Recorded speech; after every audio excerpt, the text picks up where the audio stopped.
জয় নিতাই। বস্তু দেখা যায় সূর্যের আলোকে, গাঢ় অন্ধকারে দেখা যায় না কিন্তু কিছুই।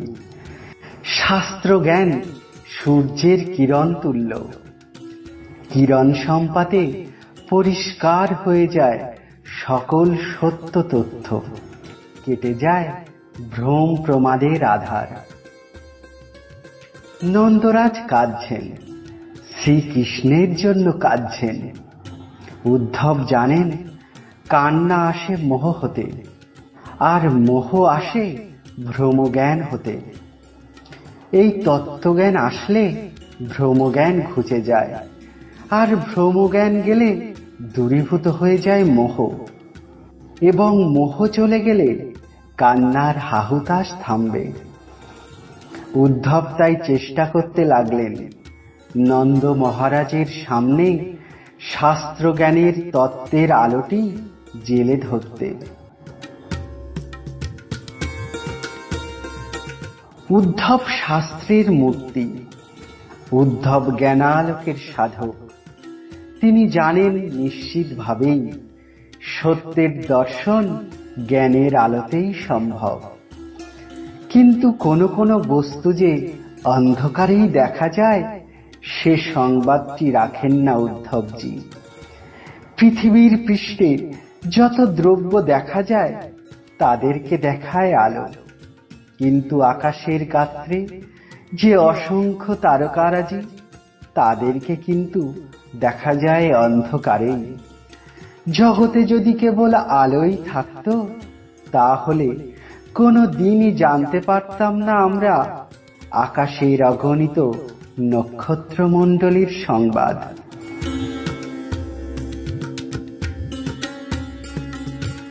সূর্য যখন নিভে, আধার যখন নামে, তখনই নক্ষত্রগণের রূপ ফুটে ওঠে।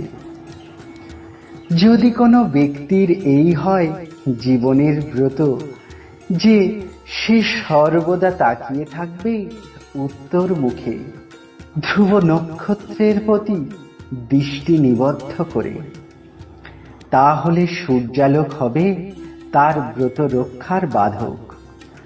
আলোর মানুষের আলোর গৌরব হবে তার তপস্যার অন্তরায়। কৃষ্ণ আমার আত্মজ, এই একমাত্র ভাবনায় উত্তর মুখে তাকিয়ে আছেন নিরন্তর গোপরাজ নন্দ। অপলোকে দেখছেন তিনি কৃষ্ণ ধ্রুব নক্ষত্রকে। তার কাছে নিতান্তই অবাঞ্ছিত শাস্ত্র সূর্যের ময়ূখমালা। শাস্ত্র সাধক উদ্ধবের জ্ঞান সম্পদ নন্দরাজের নিকট শুধু অবদ্ধই নয়, অন্তরায়ও বটে। আমি কৃষ্ণের পিতা, এই নিবিড় অনুভূতি নন্দরাজের বুক জোড়া। সেখানে অবকাশ কোথায় তাছাড়া অন্য ভাবনা প্রবেশের?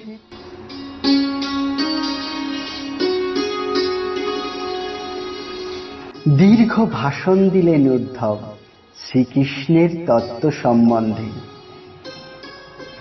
উদ্ধবের স্বকীয় অনুভবে ও শাস্ত্রীয় বিচার গৌরবে ভাষণটি অনবদ্য, কিন্তু নন্দরাজের চিত্তে তার প্রতিক্রিয়া উদ্ধব যা আশা করেছিলেন তা কিন্তু হল না। সমস্ত তত্ত্ব কথা শুনে নন্দরাজ বলে উঠলেন, উদ্ধব, বয়সে তুমি বালক, তথাপি কেন যেন বিশ্বাস ছিল অন্তরে বুদ্ধিতে তুমি প্রবীণ। কিন্তু এখন দেখলাম তা নয়, বয়সেও যেমন বালক, বুদ্ধিতেও তেমনই তদ্রূপ। তুমি কথা জানো উদ্ধব, কিন্তু কাকে কি বলতে হয় তা একেবারেই জানো না। তুমি ভাগ্যবান ভাগ্যবতী বলছো আমাকেও কৃষ্ণ জননীকে। এমন কথা তুমি উচ্চারণ করতে পারতে না মুখে, যদি সামান্য বুদ্ধিও তোমার থাকতো। এই বিশ্ব সংসারে আমাদের মতো ভাগ্যহত জীব যে আর নেই, এ আমি জানি নিশ্চিতভাবে।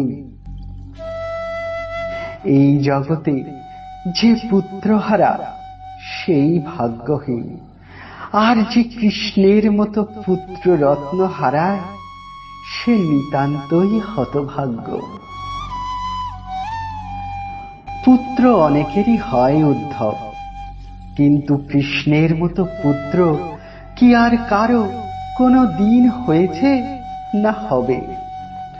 এত সুন্দর, এত মধুর, এত হাস্যময়, এত লাস্যময়, এত প্রীতিমান, এত বুদ্ধিমান, এমন চলন নটন, মুরলীবাদন, এমন প্রেমমাখা ভাষা, এমন মধুগন্ধি শ্বাস নিখিল বিশ্বে কোনো দিন কোথাও হয়নি আর হবেও না। হারিয়ে ফেলেছে যারা এ হেন মহাধনকে, আকুল আর্তনাদ করছে যারা এ হেন রত্ন সম্পদের অভাবে, তাদের সামনে তুমি যে তাদের মহাভাগ্যবান বলছো, এটা এক মর্মভেদী বিদ্রুপময় প্রহসন মাত্র। এই কথা না বলে উদ্ধব, তুমি যদি বলতে আমাদের মতো দুর্ভাগা জীব জগতে আর দ্বিতীয় নেই, তাহলে একটু সুখী হতাম, বুঝতাম তুমি আমাদের হৃদয়ের বেদনা কিঞ্চিত অনুভব করেছ উদ্ধব। তোমার সহানুভূতিতে বেদনার কিঞ্চিত লাঘব হয়তো হতো।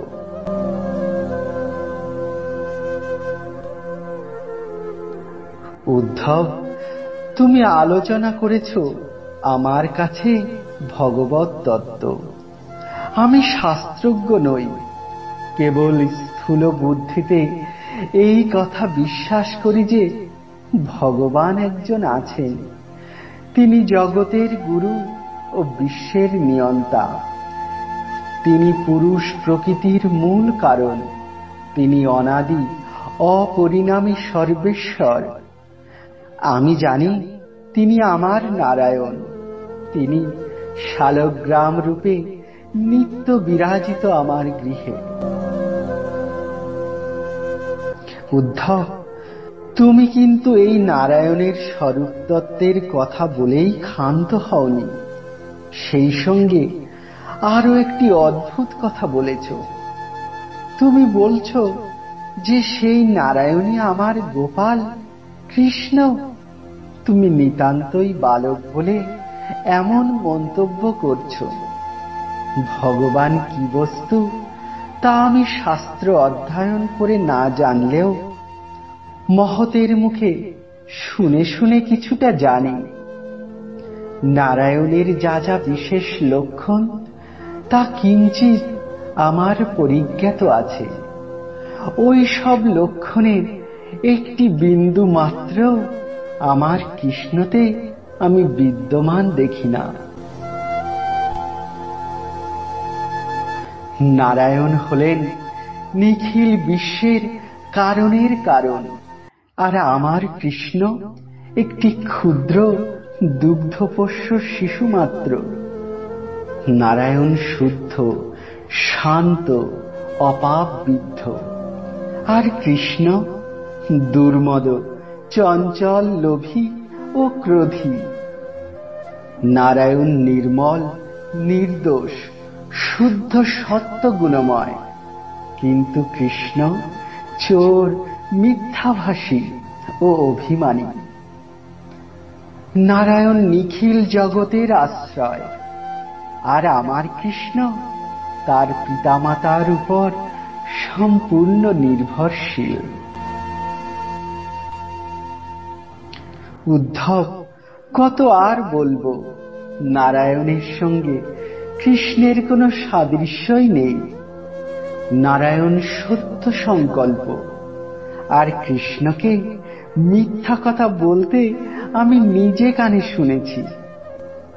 নারায়ণ আপ্তকাম, ক্ষুধা তৃষ্ণার অতি।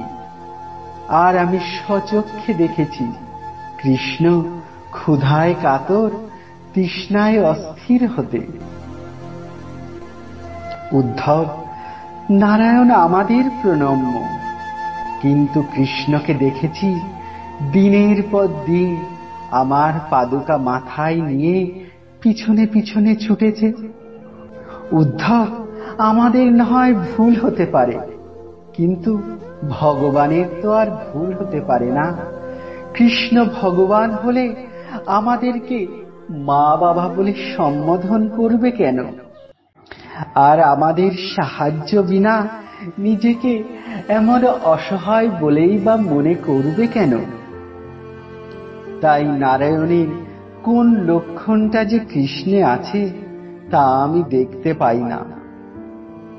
তবে হ্যাঁ, নারায়ণের অসীম কৃপায় এই পুত্র রত্ন পেয়েছি, এ কথা দৃঢ়ভাবেই জানি। কৃষ্ণ আমাদের পুত্র, এই মর্মান্তিক অনুভূতি আমাদের অন্তর জোড়া। কোনো বিচার তর্কের সামর্থ্য নেই উদ্ধব সেই অনুভবটাকে ভুল করে দিতে পারে।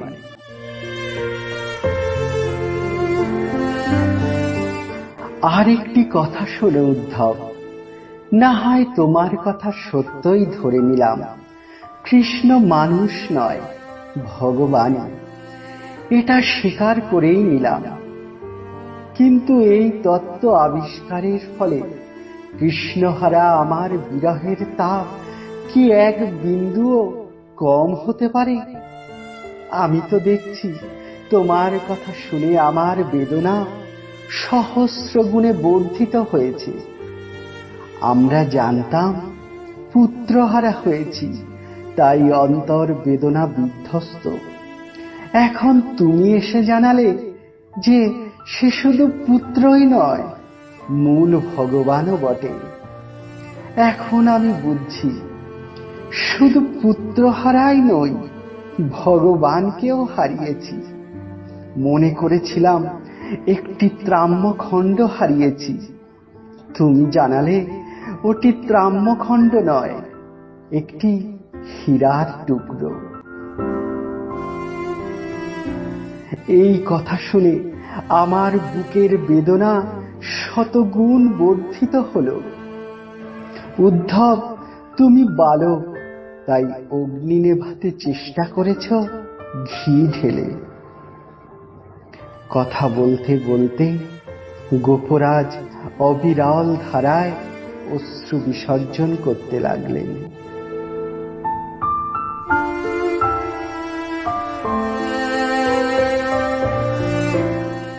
শ্রীকৃষ্ণকে সখা বলে ডাকতেন অর্জুন, সখ্যরসে ভালোবাসতেন তাকে। সেই সখ্যরস শিথিল হয়ে গিয়েছিল বিশ্বরূপ দর্শনে, তার বিরাট ঐশ্বর্যের কিঞ্চিত মাত্র অনুভবে। সখ্যপ্রীতির শিখালতায় গৌরব বুদ্ধির উদয় হয়েছিল, তাই ক্ষমা চেয়েছিলেন অর্জুন বিশ্বরূপের কাছে, আমায় ক্ষমা করো এই কথা বলে। বসুদেব দেবকীর শ্রীকৃষ্ণে বাৎসল্য ভাব, ওই ভাব শিথিল হয়ে গিয়েছিল কংসবধের ঐশ্বর্য দর্শনে। কংসবধের পর যখন কৃষ্ণ বলরাম প্রণাম করতে গেলেন বসুদেব দেবকীকে, তখন তারা সাহসী হলেন না পুত্রদের প্রণাম গ্রহণ করতে। এত দীর্ঘ বিরহের পর কাছে পেয়েও আদর করতে পারলেন না তাদের।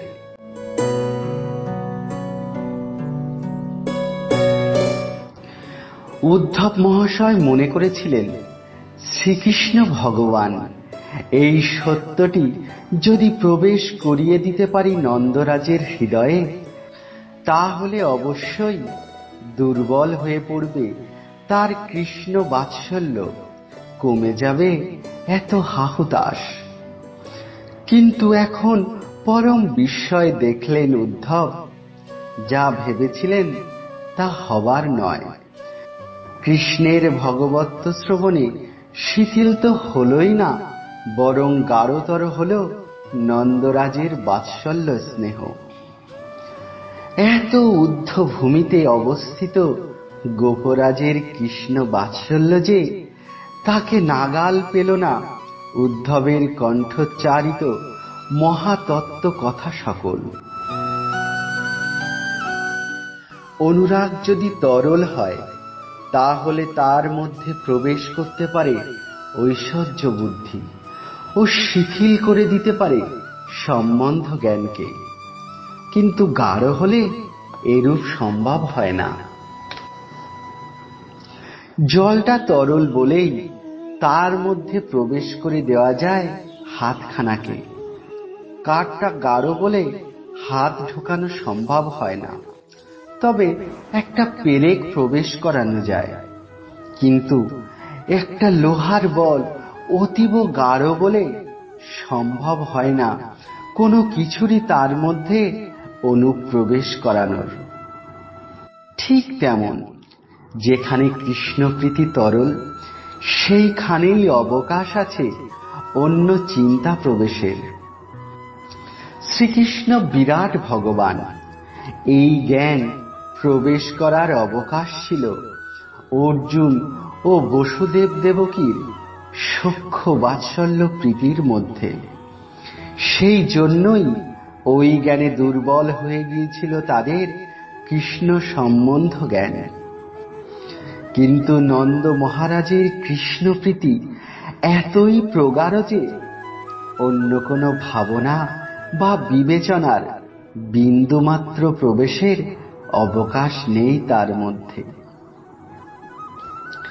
এই জন্যেই উদ্ধব মহারাজের মহাতত্ত্ব কথাপূর্ণ ভাষণ নন্দরাজের কর্ণে প্রবেশ করেও সম্পূর্ণ অক্ষম হয়েছে তার হৃদয়ের অনুরাগের ভূমিকে স্পর্শ করতে।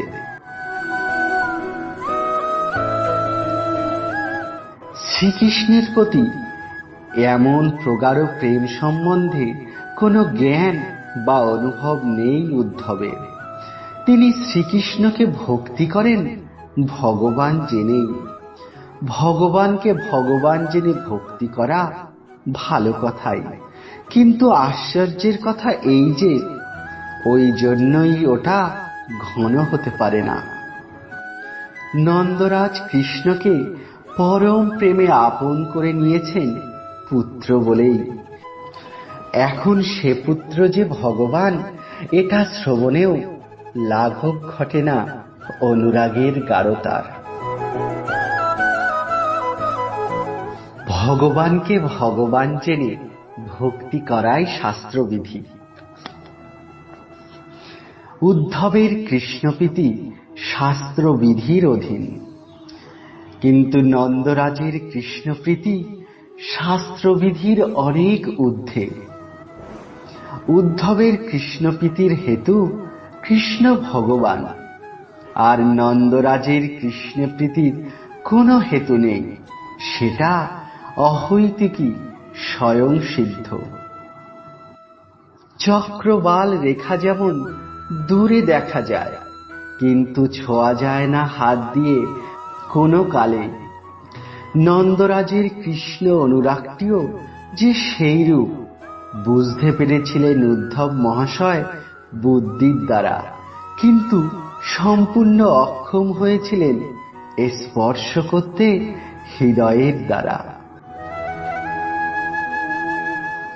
তার এই অক্ষমতা সম্বন্ধে সজাগ হয়ে উঠলেন উদ্ধব মহাশয়।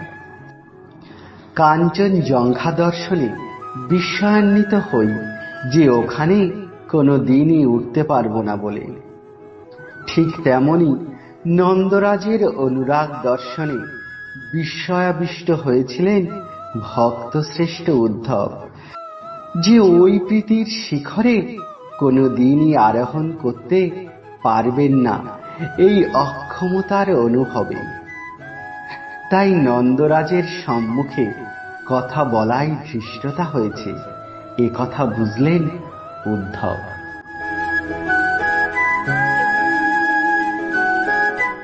উদ্ধব আর কি বা বলবেন।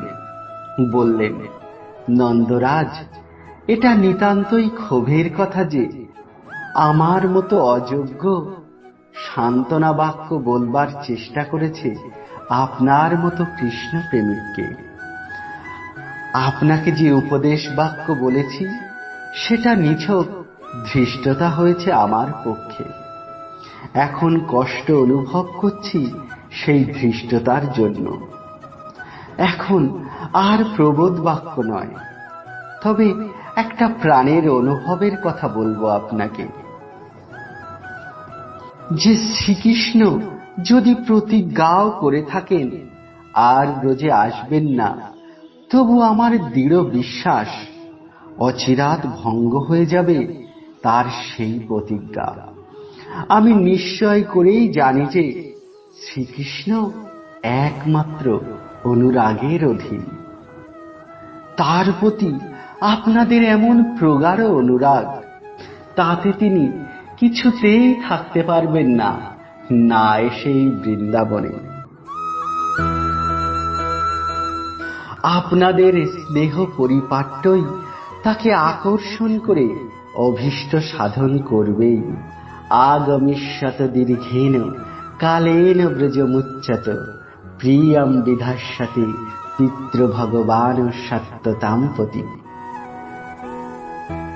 আর একটি কথা বলি আপনাকে নন্দরাজ, অত কাতর হবেন না, একটু ধৈর্য ধরুন সব দিক বিবেচনা করে। আপনি শ্রেষ্ঠ ব্যক্তি ব্রজবাসীর মধ্যে। যদি এত ধৈর্যহারা হন আপনি, তাহলে সান্ত্বনা দেবে কে অপর সকলকে? আপনাদের যিনি দুধের গোপাল, তিনি একমাত্র পরমাশ্রয় নিখিল জীব নিবহের।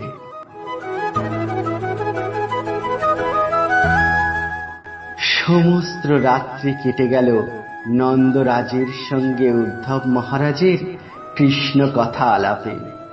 কেউ আর শয্যায় গা দিলেন না। উপস্থিত হল ব্রাহ্ম মুহূর্ত। বহির্গত হলেন উদ্ধব মহাশয় স্নান আহ্নিক করবার জন্য। বাহির হয়েই শুনতে পেলেন ঘোষ পল্লীতে দধি মন্থনের সুমধুর ধ্বনি। জয় নিতাই, আজ এই পর্যন্তই। প্রভুর কৃপা হলে খুব শীঘ্রই আপনাদের সম্মুখে আবার উপস্থিত হব উদ্ধব সন্দেশের পরবর্তী অংশ নিয়ে।